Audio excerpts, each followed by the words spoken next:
We're back then with another outfit review for Marvel's Avengers, and this is a pretty special one. We actually have the first giveaway on the channel. I'll give details of the giveaway at the end of the video during the gameplay segment, but it's also our first MCU costume we're actually doing a review for, so that's really pretty awesome. Now the costume, of course, is the Black Widow Avengers Endgame costume, one that's been driving a whole lot of conversation within the community. I think that's to put it lightly, to be honest.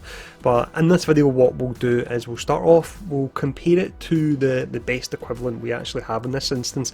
It's actually your Hot Toys. It's great to compare the MCU costumes against them because the level of detail on them is pretty amazing. So we'll do a side-by-side comparison to start off. From there we'll go into photo mode, the reason being you can really see the finer detail when you get into that on the costumes, and we'll have a look at it. And then we've got some gameplay and my overall thoughts, and with my overall thoughts I'll let you know what I think on Hairgate, as I'm calling it as well, what my opinion on that is, and during the gameplay section as well, of course, I'll give details of the giveaway where you can actually win this particular costume. But let's dive in and let's start off with the comparison with the Hot Toys first. So here we have the Hot Toys in the Marvel's Avengers version here. You can see the level of detail on both of them is actually really pretty staggering, and I think in regards to the level of detail out of all the different costumes in the game, the Black Widow one that's in game has to be one of the most detailed costumes we've actually had yet. Everything looks to be, with the exception of the hair of course, looks to be one-to-one in regards to how accurate it actually is. You've got the little clips around the chest area, they've got a small amount of red on them that's reflected on both of the costumes. You've got the belt that looks to be identical. You've even got the guns as well. You'll notice it's a smaller version of guns she's got, although something that I've noticed which is really pretty odd. It's not a big deal, but I hope they maybe change it at a later date. And this appears to apply to other costumes in Black Widow as well that I've never noticed, but when you pull out the guns suddenly they're much bigger, and then when she puts them back in, do the smaller versions as well. So I love that they've went to the level of detail where the guns are the same size, but it would be good if she actually used those guns. But again, not a deal breaker or anything like that. Also on her back, you can't really see it here, but we'll look at it in the photo mode. You've got where her buttons are actually stored. This can be a little bit odd because she actually has her buttons around the back of her lower back actually, whereas in the Endgame one she would be taking her buttons from the container she has in her back, so she doesn't actually do that. Again, not a massive deal, but when I'm looking at the costumes in this much detail, these are the little things that I do actually notice and I want to make sure to bring up. But does look absolutely amazing, and yeah, once again, apart from the hair, when you look at the fine details, it is essentially near enough one-to-one. But now let's actually jump into the photo mode so we can see those finer details. When it comes to photo mode, it's great for looking at the costumes in finer detail, but the cameras we're moving around can be a little bit jerky, so apologies for that in advance, but this really does give us a unique look at the costume. Now we'll do a 360 first without actually zooming in. Hopefully the camera won't be too bad. There we go, it's actually not too bad at all there. Let's go all the way around, and then from there we'll zoom in and we'll have a look at some of the more finer details on it. So if we zoom in here, you can see the clips for our backpack there. Let's see, actually it's allowing us to get a lot closer there. You can see the clips up the top there, and then you've got the red clips on the side, just under the chest. It looks pretty amazing. You've got our belt. You can see the metal on it looks to be slightly worn, which is pretty awesome, and you've got your small rivets on it as well. It's the same number of rivets that are on the Hot Toys, actually did compare them there.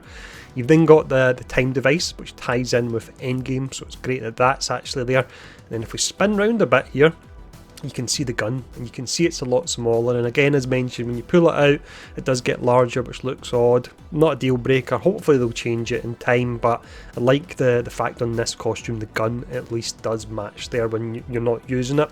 You've then round the back here, you can see that she's essentially got two sets of battens. So she's got the ones that would be in Endgame, you've got the container, it looks nice and battle damaged, which is pretty awesome there, and then you've got the two that are on her back as well. So in a perfect world the guns would match perfectly, and then you would also have her having a different animation to actually take the battens out her back, as opposed to using the ones that are just lower down her back that you can see here. But that's the costume. We'll go around it just once more here, zoomed in, just so you can actually see, because the level of detail is amazing. They've done incredibly well. There we go. So that's it. Let's zoom up here so we're not just looking at our boobs the whole time. But there we go. So what we'll do now is we'll finish up with some gameplay. I'll give my final thoughts on the costume, I'll give my thoughts on Hairgate, and then probably most importantly, I'll give details of the giveaway and how you enter as well. So we'll have some gameplay playing in the background here, and while that's playing I'll give you details of the giveaway first and then my overall thoughts. So in regards to the giveaway, keep this nice and simple, make sure you're subscribed first, leave a comment below. For a bit of fun with these giveaways I'll do a topical comment, so in this instance pretty simple, let me know your favourite MCU moment for Black Widow below, and once again make sure you are subscribed as well. What I'll do, I'll pick a winner at random. It'll be at 9 PM British Summer Time on Monday the 10th to give people enough time to actually enter.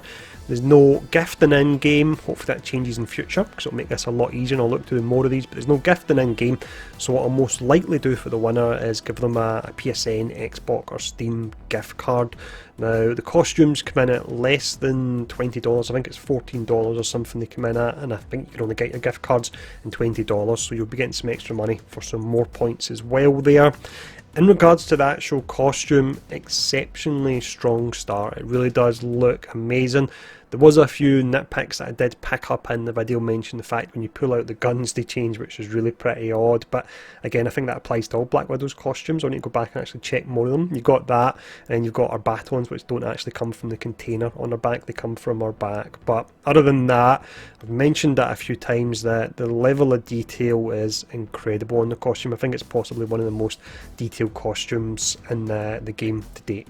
Now, finishing up my thoughts on Hairgate, I would have loved to have seen the braids, and I was disappointed when we found out she wasn't actually getting them, but I do understand to an extent now that what we're getting is outfits. We're not getting the complete character. In regards to the outfit, it's completely spot on.